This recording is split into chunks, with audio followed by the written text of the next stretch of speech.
wir switchen natürlich da ein bisschen Topics, aber ich gehe da ja auch ein bisschen auf eure Inputs ein, oder? Es ist jetzt ein bisschen eher auch ein bisschen gefreestylte Folge. Ich glaube, viele assoziieren im Moment immer noch auch in der Schweiz Mainstream als etwas Schlechtes. Oder so, dort gibt es viel so Gedanken in der Künstlerlandschaft, die irgendwie so von 2006 sind, gefühlt.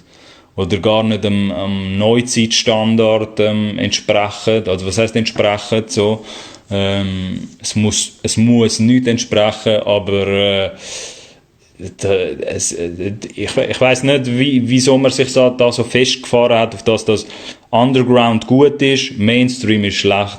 Breite Masse ist bad, oder das ist so ein bisschen, will man nicht, aber insgeheim wünschen sich das viele trotzdem, obwohl man es nicht ausspricht.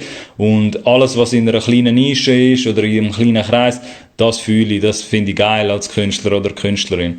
Da macht man es sich irgendwie ein bisschen zu einfach, habe ich das Gefühl. Nicht jetzt wegen deiner Aussage, Epi, ich weiss schon, wie du das meinst. Dass es ist natürlich dann schon so, wenn du jetzt den Mainstream-Sound verfolgst, von Anfang an, dann würde natürlich nichts Innovatives oder nichts Neues aus dem entstehen, meistens.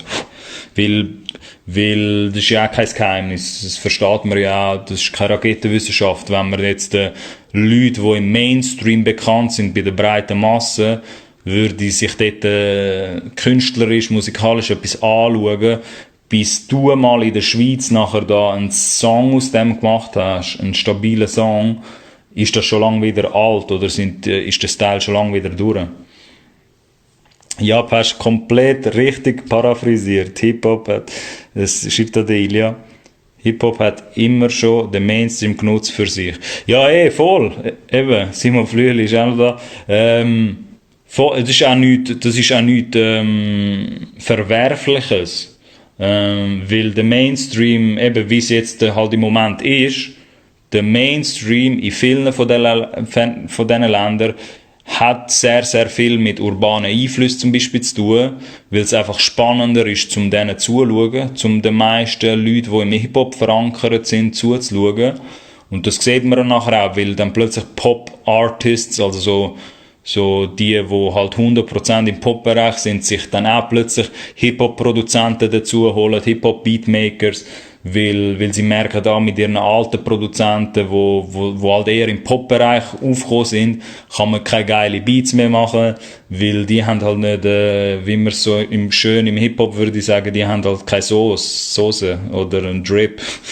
Und dann passiert es ja oft, dass dann plötzlich Pop-Leute sich Songwriter oder Produzentinnen aus dem Hip-Hop-Bereich holen, weil sie genauso die extra Würze brauchen aus dem. Darum, es wäre doof, in so Fällen, sage ich mal, weil das auch oftmals mit Geld verbunden ist, dass man sagt, ich verstehe den Aspekt vom Real Keeper.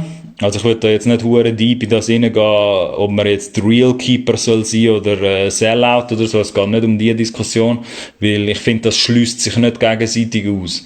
Ich glaube, viele tun sich dort eben genau mit der Mainstream- und Underground-Diskussion denken gerade viele von Anfang an, ja, wenn du Underground bist, kannst du nicht Mainstream sein, wenn Mainstream bist, kannst du nicht Underground sein oder kannst du nicht einen Hype haben, der kulturell prägend ist. Und ich glaube, es gibt halt recht viele Muster dort, aber das eine muss sich nicht ausschliessen mit dem anderen. Weil wenn man nachher sagt, okay, im Underground oder in einem nischigeren Genre, dort kann man kulturell etwas prägen, heisst das nicht, dass im Pop-Bereich alles nur Roboter dort drinnen sind, in der Künstlerlandschaft, wo nichts prägen oder nichts aussagen. Die meisten, als kleine Anekdote, kann ich da sagen, weil wegen den International Cases, an denen ich immer gearbeitet habe, die meisten im Pop-Bereich, die dort tief drinnen sind, die wollen sich einfach nicht aussprechen, weil die Angst haben, etwas zu verlieren. Das ist ganz einfach. Es ist nicht, weil die nichts zu sagen haben. Die Künstler in einem Pop-Mainstream-Bereich hätten vielleicht auch etwas zu sagen. Die sind jetzt nicht irgendwie einfach inhaltslose Leute.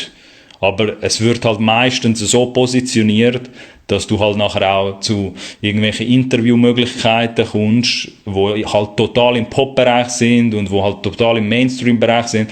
Und dort hast du nicht so viele Möglichkeiten du kannst dich zwar aussprechen, aber es wird dir halt sehr, sehr schnell auch beigebracht, dass wenn du zu viele kritische Meinungen hast, verlierst zum Beispiel deine Sponsoren, verlierst Sachen, die du aufgebaut hast. Und Hip-Hop, sage ich jetzt mal auf der anderen Seite, lebt halt genau von dem Kritischen. Oder von dem, okay, wir machen jetzt etwas aus nichts und nehmen uns sogar noch den Mainstream-Style und nehmen den auch zu uns und sorgen dafür, dass die Hörer und Hörerinnen da draussen sagen, ich höre lieber irgendwelche Hip-Hop-Acts, weil die viel spannender sind als irgendwelche Mainstream kommerzielle Pop-Acts. Aber das schließt sich nicht gegenseitig aus. Es wäre zu einfach, wenn man sich als Newcomer oder so als Musikschaffende in der Schweiz immer so erklärt, dass Mainstream ist halt bad und eben das eine schließt das andere aus. Entweder bist du eine Nische, du kannst auch in einer Nische der Grösste sein oder die Grösste. Du kannst auch in einer Nische, und was viele auch nicht verstehen, ist, du kannst den Mainstream auch zu dir holen, wenn du genug Kraft hast. Wenn du genug kulturelle Power hast, dann kommt der Mainstream zu dir und nicht du zum Mainstream. Dort gibt es ganz, ganz viele so Mechanismen, und das ist natürlich ein bisschen komplexer jetzt da als schnell in 10 Minuten erklärt.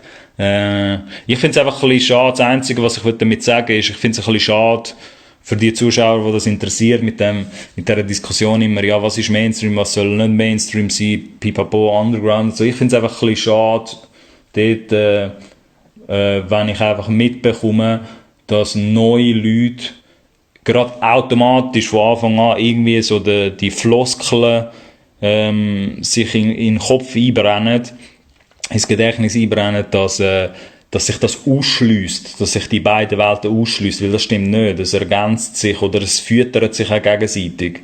Also Mainstream nimmt teilweise etwas aus der Underground-Szene oder aus einer nischigen Szene, und die nischige Szene kann sich auch etwas aus dem Mainstream nehmen. Also man kann voneinander lernen, würde ich damit sagen. Weil es wäre fatal, wenn man eben nicht auf ignorante Art eben nicht voneinander lernt, weil so entsteht auch kein Fortschritt. Was eben nachher passiert ist, du schliessest einfach die Tür zu und sagst, nein, ich lasse keine einzige Einflüsse in, oder ich will auch nicht mit diesen Leuten irgendetwas zu tun haben, ich will auch gar nicht mit denen irgendwie in den DMs schreiben oder so. Also einfach Leute, die dann aus einer anderen kulturellen Musikgeschichte sind, sage ich jetzt einfach mal, oder aus einem anderen Genre. Und was dann passiert, ist einfach, du hast keine Innovation mehr, du hast keinen Fortschritt oder nur weniger Fortschritt, weil du bist halt nicht Open Source. Es ist das Prinzip wie der Software oder für die Informatik-Nerds unter euch, die das verstehen mit, was ist jetzt besser, die ewige Diskussion. Also ich bin dort nicht so tief drin, dass ich jetzt mega gut Bescheid weiss, aber ich verstehe das, die Diskussion, was ist besser, Open Source oder Closed Source? Es ist besser, ein Projekt, wo du den Code kennst, und andere Leute an diesem Code können mitschaffen, oder ein Produkt, das du hast, wo closed source ist und du gar nicht an den Code ankommst und gar nicht weißt, was dort genau passiert. Da gibt es natürlich beide Wege, wo legitim sind, würde ich mal meinen. Aber dort hat es viele Parallelen und Mechanismen, müsst ihr ein bisschen verstehen. Es gibt viele Muster, wenn man sich das Bild mal genauer anschaut, wieso ich dann verstehe, wieso gewisse Musikschaffende fast schon übertrieben mir zeigen, also auf eine übertriebene Art, dass sie nicht wollen zu dem Mainstream-Kuchen gehören. So. Und eigentlich denke ich so, who cares? Also so, mach die Musik, die du machen willst. Wichtig ist einfach in dem Mainstream und ich sag mal in dem Mainstream-Gedanken, oder wenn man sich fragt, für die sich interessieren, man will ein bisschen kommerzieller werden, was wirklich nicht, was nichts Schlimmes ist oder so. Das hat einfach für mich eher etwas mit Ambitionen zu tun, oder was du noch machen willst mit deiner Musik, welche Leute du noch erreichen willst. Dort muss man einfach verstehen, dass man nicht, es gibt gewisse Sachen, wo man dort eben gewisse Mechanismen, wo man auch in so gewisse Fallen kann tappen, dass ich halt Strategien cooler finde oder besser finde, wo halt aus einer Nische raus aufgebaut werden, eben organisch, Aufbau, selber dich aufbaust mit Promo oder mit diesen Massnahmen, die du hast. Und dann kommt der Mainstream, wenn du irgendwann gross genug bist, kommt der Mainstream eben zu dir. Oder es shiftet sich so die Kraft dahinter, dass immer mehr Leute halt aus dem Mainstream zu dir kommen und du nicht zum Mainstream musst gehen. Weil das sind zwei sehr verschiedene Strategien dort. Ich finde einfach das wichtig, wenn einen das Thema ein bisschen interessiert, damals. Was halt verlockend ist, was halt oftmals passiert für die, wo das nicht so nachvollziehen können, vielleicht macht das ein bisschen mehr Sinn, wenn ich es so sage, was oftmals passiert ist, der Trugschluss, dass Mainstream oder alles, was Mainstream ist, halt so prestigeträchtig ist. Oder es wirkt halt wie etwas, wo erhabener ist, dass ganz viele Newcomer halt dort amigs vielleicht einen Fehler machen oder einen Denkfehler, dass sie Schritte überspringen wollen, um dort anzukommen. Und dann kann es recht fatale Folgen haben. Also wenn du das nicht organisch aufbaust, sondern du sagst dir einfach, fuck it, du willst einfach in Mainstream um jeden Preis, dann muss man immer dann aufpassen, wenn man halt plötzlich so Anekdoten im Kopf hat oder ja, sag ich mal, so Gedanken, dass man sagt, ja, ich will in Mainstream um jeden Preis. Weil in dem Satz stecken recht viele Mechanismen drin oder recht viele Sachen stecken drin für die Leute, die ein bisschen verstehen, was ich meine. Und da muss man ein bisschen aufpassen, was man sich wünscht, sage ich ab und zu einfach. Weil um jeden Preis ist dann, es haben schon Leute für relativ wenig, haben sie alles hergegeben von ihnen, nur dass sie mehr in so einem Mainstream-Kuchen sind, sage ich jetzt einfach mal. Und das muss man schon gut auseinanderhalten oder dort halt auch eine gewisse Künstlerintegrität haben. Das ist halt ganz wichtig oftmals, dass man halt als Künstler oder Künstlerin weiss, okay, was will man und was will man nicht. Weil wenn man das nicht weiss, dann ist man recht aufgeschmissen bei dieser Diskussion, ja, wo soll ich hingehen? Soll ich eher in Mainstream-Pop oder soll ich eher in das Genre oder soll ich eher nischiger werden? Dort muss man halt wirklich ein bisschen eigene Integrität beweisen. Und das habe ich auch schon in einer anderen Episode mal gesagt. Die Macht von einem Nein muss man richtig nutzen. Weil in einem Nein ist eine sehr, sehr grosse Kraft dahinter. Ich glaube, das verstehen dann viele jüngere Newcomer und Newcomerinnen am Anfang noch nicht so fest. Aber fairerweise auch, ist auch okay, verstehe ich auch, weil man will ja auch, wenn man erst gerade angefangen hat, will man ja auch viel versuchen, man will ja nicht Nein sagen, das kommt ja auch aus einer Erfahrung raus, dass du wachsen tust und dass du dich selber aufbaust und dann irgendwann hast du mehr Perspektive als Künstler oder Künstlerin und kannst besser auswählen, welche Unterschiede dir gefallen und welche nicht, oder du bildest ja wie so einen gewissen Geschmack und mit dem kommen nachher so gewisse Diskussionen, wo du dann weißt, okay, zu dem kann ich Nein sagen, zu dem kann ich Ja sagen. Aber es klingt jetzt alles ein bisschen kryptisch vielleicht, weil das natürlich auch ein komplexes Thema ist mit diesen Genres und was es für Welten gibt. Aber ich würde es einfach eher dort belassen, dass ich so mitgebe, erkennt einfach irgendwann, wenn ihr in so Situationen sind, wo ihr auch könntet das Nein durchgehen oder ein Nein auf den Tisch tun und vielleicht bringt euch das Nein weiter als sofort Ja sagen zu etwas. Sag ich einfach mal. Aber ja, was habt ihr da noch geschrieben? Ich bin ein bisschen abgeschweift. Sorry, dass ich da noch ein bisschen schnell in ein anderes Thema reingegangen bin. Wenn man sich sagt, dass man nicht will, Mainstreams, also der Ilya schreibt da noch, okay, nein, ACYM, zuerst mal der ACYM noch. Ich glaube, dass was jetzt in der Schweiz Mainstream ist, fühlen die Jüngeren weniger. Wenn der neue Rap und so weiter Mainstream wird, dann wird es auch positiver angeschaut, maybe. Ja, weil das, was jetzt im Pop Mainstream ist in der Schweiz, gar nicht schon einig mit dem, was der ACYM sagt. Das fühle ich auch sehr selten bis gar nicht im Moment so. Darum sind natürlich so nischigere Sachen oder andere Genres, Subgenres wie jetzt der Hip-Hop sind viel, viel spannender jetzt im Moment. Der Ilya Petrovic schreibt da, wenn man sich sagt, wenn man sich sagt, dass man nicht will Mainstream sein, dann engt man sich auch ein. Voll. Ja, genau. Es ist die Limitierung, die automatische Limitierung, die man sich antut. Und der Ilya sagt das richtig.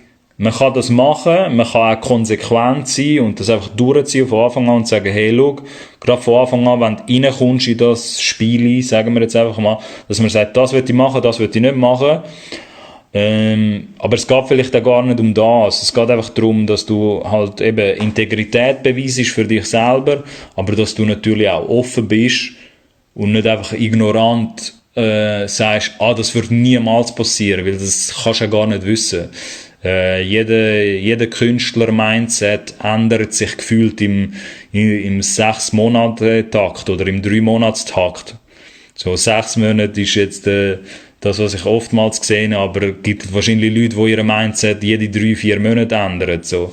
Darum würde ich auch nicht gerade von Anfang an so Sachen ausschliessen, wie der Ilya sagt, weil sonst engt es dich auch ein bei dieser Diskussion. ACYM schreibt, dass komisch ist, ein Roddy Ricch wird da im Radio gespielt, trotz Fluchwörter, aber in der Schweiz kommst du so nicht ins Radio. Oder sehe ich das falsch? Bin kein Experte. Also, ACYM, einfach, dass ich das richtig verstehe, was du da fragst. Der Roddy Ricch wird da im Radio gespielt, das wird er nicht. Das könnte ihr auch, also, ich würde es mir wünschen für den Roddy Ricch, versteh mich bitte nicht falsch. Aber ich kann es dir genau sagen, ich glaube nicht, dass er da im Radio gespielt wird. Also was heisst da im Radio? Wird er auf Top 10 Niveau gespielt? Unwahrscheinlich so. Für die, was interessieren, radiocharts.com, Radiocharts zusammengeschrieben, zeigt euch Top 30 an, Top 50 oder Top 30 von den Schweizer Radiocharts. All die privaten Radios und all die grösseren Radios, die dafür sorgen, dass du in der Schweiz mainstream-mässig auf die Karte kommst, sozusagen. Geht dort mal schauen und ACYM, geh mal auf dieser Seite schauen, ob der Roddy Ricch findest. Das ist jetzt natürlich auch schon ein bisschen her, sein Überhit. Aber ich bin mir ziemlich sicher, selbst wenn du rückwirkend kannst schauen, der ist nicht in die Top 10 gekommen. Das sind jetzt nur Beobachtungen, das ist jetzt nicht wertend gemeint von mir. Ich gehe halt nach Chart-Statistiken. Ich gehe nach offiziellen Statistiken, beziehungsweise das, was man halt zertifizieren kann von diesen Charts. Und für die, was interessiert, was da der ACYM auch gefragt hat, ob ihr gewisse Hip-Hop-Themen findet in den Charts, in den Radio-Charts Schweiz, könnt ihr mal schauen unter radiocharts.com. Und ACYM, zum jetzt vielleicht das, was du meinst, mit wie viel Hip-Hop wird gespielt, wie viel Ami-Hip-Hop, kann ich dir jetzt zum Beispiel genau sagen, wenn wir jetzt Stand heute, bin ich jetzt gerade auf der Seite, und man schaut in der Gesamtschweiz, ich schaue jetzt mal Top 30 an, nein, Top 50, kann ich dir genau sagen, wie viele Hip-Hop-Themen tatsächlich drin sind. Also auf dem 6. The Weeknd, wenn wir The Weeknd noch würde jetzt im Moment Hip-Hop claimen. Ich claime halt eher zu Hip-Hop, aber er ist halt Pop, Hip-Hop, er ist beides. Aber ich verstehe halt seine Hintergründe oder woher er gekommen ist. Er ist halt nicht im Pop gross geworden, sondern er ist ein Hip-Hop-Künstler, der nachher im Pop gross geworden ist. Sagen wir, er ist jetzt ein bisschen, ihn dürfte man eigentlich nicht mehr claimen, weil er zu Mainstream ist. Und dann lang nichts mehr. Und dann, was kommt, was Hip-Hop ist.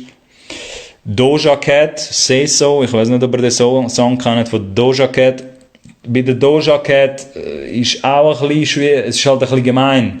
Man kann halt auch, ist das halt Hip-Hop, sagen wir es so, ist Doja Cat, wo jetzt im Radio läuft in der Schweiz, ist das so Hip-Hop, wie der Roddy Ricch Hip-Hop ist? Das frage ich jetzt einfach mal in die Runde. So.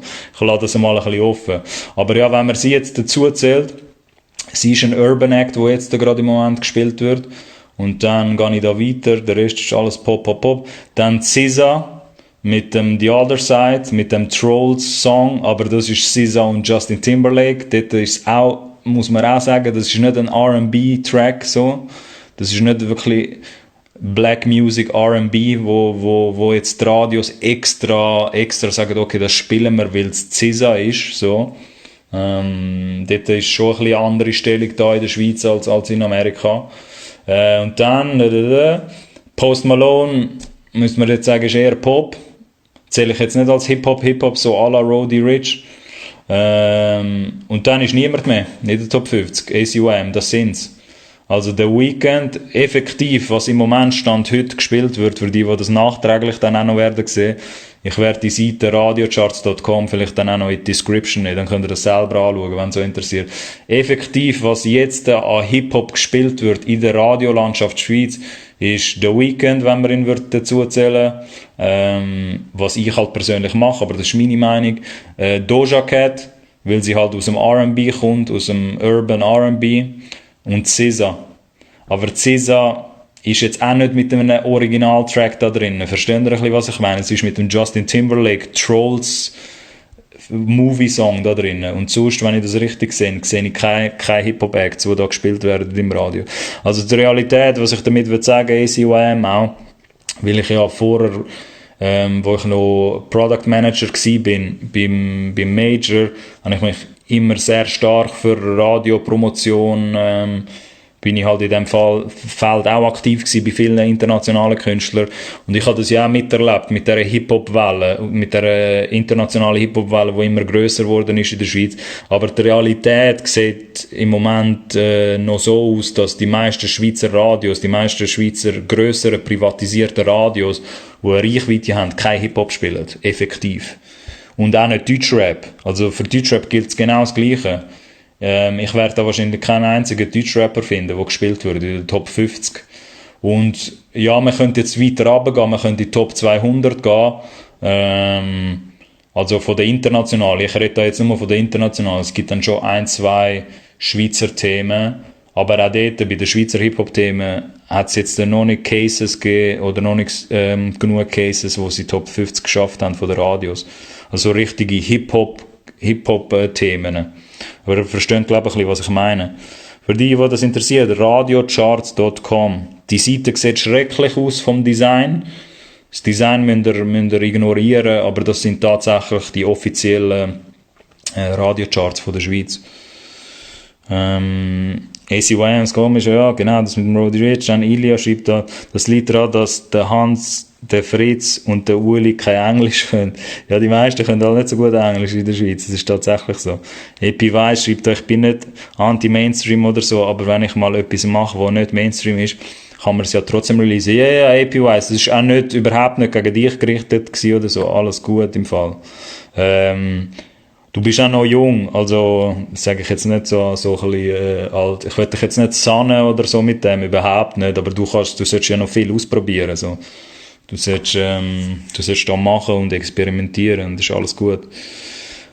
Fix. Für die da jetzt noch schnell nachträglich einschalten, willkommen beim Collab-Podcast. Ihr werdet das nachher aber auch noch auf dem YouTube-Channel sehen. Es ist einfach ein bisschen schade, dass ich den Chat nachher nicht mehr habe, leider. Wenn ihr das auf YouTube werdet sehen, auf dem YouTube-Channel, weil die Social-Media-Plattform, auf der wir uns da befinden, hat ein paar Änderungen vorgenommen, leider im Live-Streaming-Bereich. SUM schreibt dann noch, ich will, dass jeder Hinterletzte in der Schweiz schon mal von mir gehört hat und nur so bekommt mein Wort Gewicht und es ist möglich, eine Generation zu prägen. Okay, starke Worte vom SUM, kann man auch sehr inspirierend anschauen für all die anderen. Ich wiederhole es nochmal schnell, weil das sehr schön gesagt worden ist, was er da sagt. Der ACYM schreibt, ich wette, dass jeder Hinterletzte in der Schweiz schon mal von mir gehört hat. Nur so bekommt mein Wort Gewicht und es ist möglich, eine Generation zu prägen. Da habe ich nichts mehr beizufügen, sage ich mal, ACYM. Schön gesagt. Oder ich finde es schön, wenn natürlich Leute auch so Ambitionen haben, tatsächliche Ambitionen. Control schreibt da noch, aber wenn nicht schon eine sich wirklich daran bereichern und der Nächste durch das bereichert und sich so summiert, ist doch schon schön, not enough. Hip-Hop, er schreibt dann noch, Hip-Hop ist Popular Music mittlerweile, der Control. Ich glaube, die Bereicherung, Control, oder dass man dann voneinander lernen tut, das findet ja automatisch statt, wenn ich das ein bisschen, wenn ich auf das eingehen, was du da im Chat geschrieben hast. Ich glaube, das passiert automatisch. Umso mehr grössere Cases es gibt, also umso mehr grössere Beispiele es gibt von Schweizer Künstlern, wo etwas anbringen in der Schweiz, wo eine richtige Power anbringen. Umso mehr schauen sich dann auch so 18-Jährige, AP-wise, wenn ich dich da schnell kann nehmen als Beispiel, umso mehr nehmen sich nachher so 16-Jährige auch Zeit und sagen sich, okay, ich kann das auch, was der andere macht. Oder ich will das auch, was der macht, wo dort oben ist. Und ich glaube, das füttert sich nachher alles automatisch, also hoffentlich so. Ich meine, bis zu einem gewissen Grund ist das auch, oder das ist auch einer der Gründe, wieso der Cola-Podcast überhaupt entstanden ist. Dass man da auch ein bisschen alle voneinander lernen kann und dass alles, der Informationsfluss auch ein bisschen grösser wird. Nicht, dass ich der Einzige bin, der das macht natürlich, und es soll auch hoffentlich ganz viele andere geben, die das auch machen und so ein bisschen die Schweiz highlighten tun, wirklich nur mehr über die Schweiz reden, so generell. Aber im Idealfall hast du nachher immer grössere Themen, für die das machen wollen, die halt in diesen Bereich gehen wollen, weil ich verstehe auch, dass nicht jeder der grösste Künstler oder Künstlerin in der Schweiz wird werden, nicht jeder hat den Anspruch oder den Wunsch auch. Es geht nicht mal nur um Ambitionen oder so, weil ich finde nicht, dass die in einer Nische sind oder dort bleiben wollen oder sich dort perfektionieren wollen, finde ich nicht, dass die fauler sind. Gar nicht, als die Mainstream und breit wollen gehen oder so, überhaupt nicht. Weil du kannst auch eine riesige Qualität erschaffen in einem Subgenre oder in einer Nische, wo du drinnen bist, und kannst auch dort der Grösste werden, sag ich mal, der Haifisch im Becken. Das eine ist für mich nicht besser als das andere, würde ich sagen. Aber es ist eine geile Diskussion. Bringt da noch sehr gerne für die letzten 15 Minuten, die wir haben, noch eure Sachen rein, über was ihr da noch reden wollt.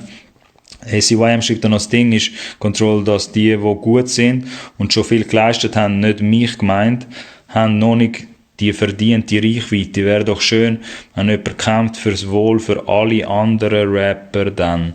Also der ACOM schaut das eher aus der Rap-Perspektive an, im Hip-Hop-Bereich, klar. Das funktioniert für alle Genres so. Ich würd halt damals ein bisschen reminden, dass Mundart oder französischer Content oder alles, was man mit inländischen Ressourcen macht in der Schweiz, als Schweizer oder Schweizerin oder als Musikschaffende, kann man das in allen Genres anwenden und in allen Bereichen. So, das ist natürlich grösser als nur Hip-Hop.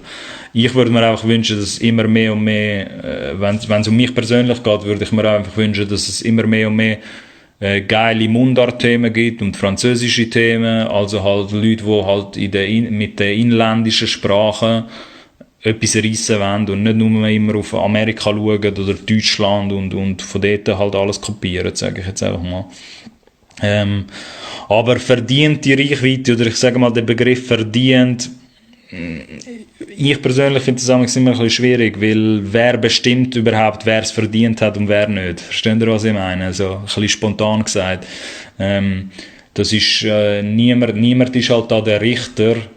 Und es ist auch gut so, glaube ich, dass niemand der Richter spielt, der sagt, okay, er oder sie hat es verdient, die andere Person hat es nicht verdient. So.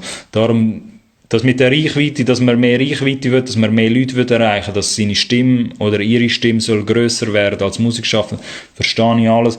Aber man muss ein bisschen vorsichtig sein mit, wer hat es verdient und wer hat es nicht verdient, weil das Musikbusiness oder Schweizer Musikbusiness, aber auch allgemeines Musikbusiness funktioniert oftmals nicht so in der Realität.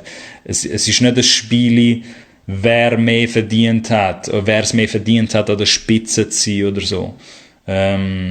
Und die Realität kann auch oftmals sein, dass das, was du investierst an Zeit und Effort, gar nicht im Verhältnis steht mit dem Ertrag, sage ich mal, mit dem Output, mit dem, was am Schluss dabei rausschaut.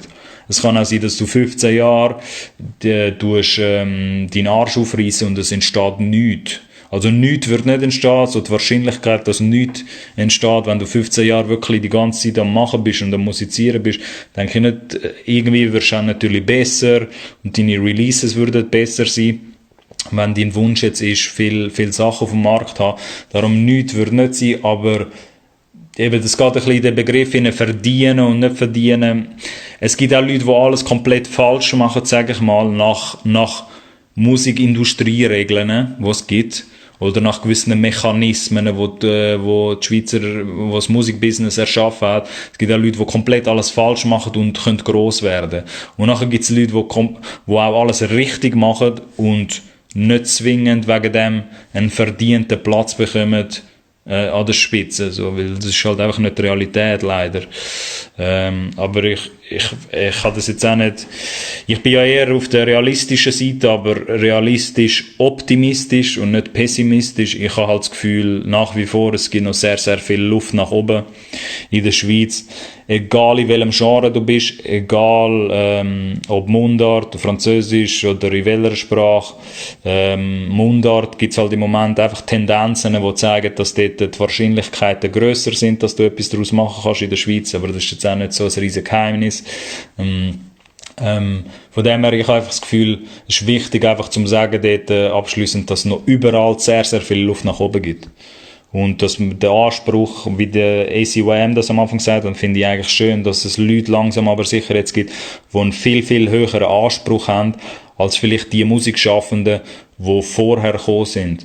Die haben auch vielleicht einen höheren Anspruch gehabt, aber haben es einfach nicht können so weit schaffen, wie gewisse neue Leute, die jetzt ins Spiel kommen, so.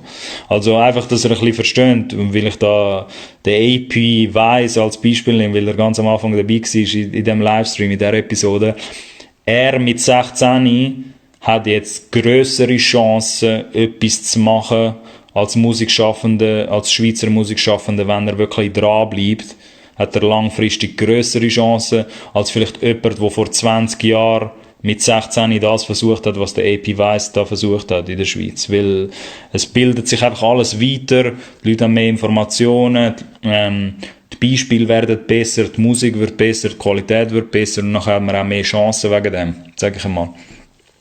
Der Ilya schreibt dann noch, Mainstream ist Champions League und Swiss Rap ist die liechtensteinische Liga. Ja, kann man auch, das ist ein Statement auf jeden Fall. Ricky, YouTube ist überbewertet, change my mind. Nein, YouTube ist überhaupt nicht überbewertet, Ricky. Instagram ist überbewertet. Relativ einfach.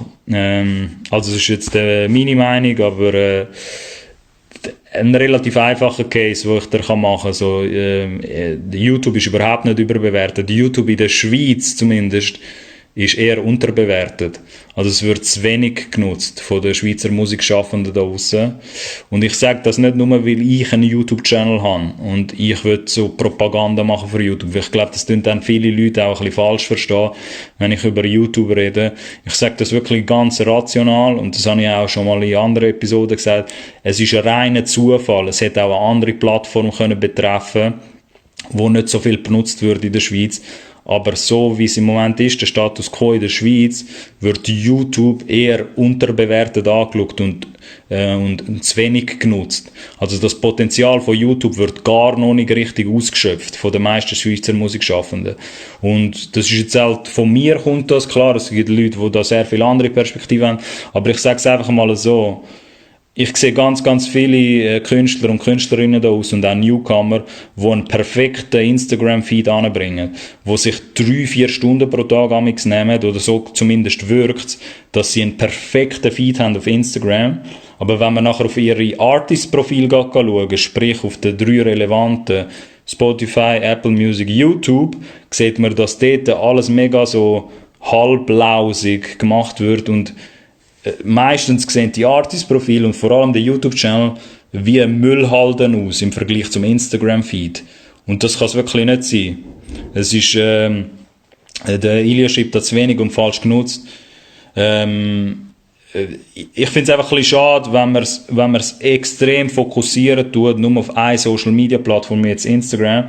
Und was viele auch nicht verstehen, dass mit dem, was bringt eigentlich YouTube? YouTube ist auch eine Streaming-Plattform.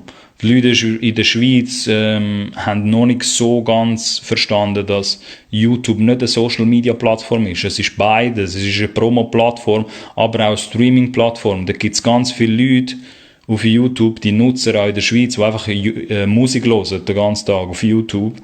Und wenn man, sag ich mal, dort keinen YouTube-Channel hat, dann, oder seinen YouTube-Channel nicht pflegen, ist es sehr schade, weil es entgönnt dir recht viel potenzielle Hörer oder Hörerinnen da draussen. Und ist es so, dass es schwierig ist, in der Schweiz YouTube gut zu machen und dort eine Reichweite zu generieren? Ja, im Moment ist es relativ schwierig, auf YouTube Reichweite zu bekommen, weil das ist eine Diskussion für irgendwann anders. Das ist halt sehr segmentiert dort und zerstückelt. Aber ich würde niemals sagen, dass YouTube überbewertet ist. Gar nicht. Es ist unterbewertet in der Schweiz eher. Das ist von Land zu Land verschieden, aber die Schweiz hat leider die Anomalie, sage ich jetzt einfach aus meiner Perspektive, leider, dass YouTube sehr, sehr wenig genutzt wird und gar nicht verstanden wird, was die Macht hinter YouTube tatsächlich ist. Dass du dort auch mega viele Streams kannst generieren, wenn du es richtig machst. Und dort, ja, es ist keine Faustregel, aber ich sage mal als Empfehlung für die das jetzt interessiert hat, was ich da gesagt habe auf YouTube, macht es einfach so. Oder meine Empfehlung ist, mindestens genauso viel Zeit, wie ihr braucht, um euren Instagram-Feed kuratieren und den perfekt aussehen lassen. Mindestens genauso viel Zeit solltest du auf dem YouTube Artist Channel verbringen und den richtig vorbereiten, sage ich mal. Aber mir fehlt da jetzt leider noch Zeit für die jetzt da eingeschaltet haben. Danke vielmals. Ilja, wenn du willst, schreiben wir nachher noch. Vielleicht komme ich noch mal rein, für die da noch etwas sehen wollen. Und für die anderen, danke vielmals für eure Inputs. Ich bin sehr froh um die Diskussionen, die da amigs entstehen. Ja, die Meinungen, die da auf dem Cola-Podcast auch von euch, von den Zuschauern entstehen. Von dem her, bis zum nächsten Mal. Ihr werdet das später dann auch auf dem YouTube-Channel sehen. Danke vielmals.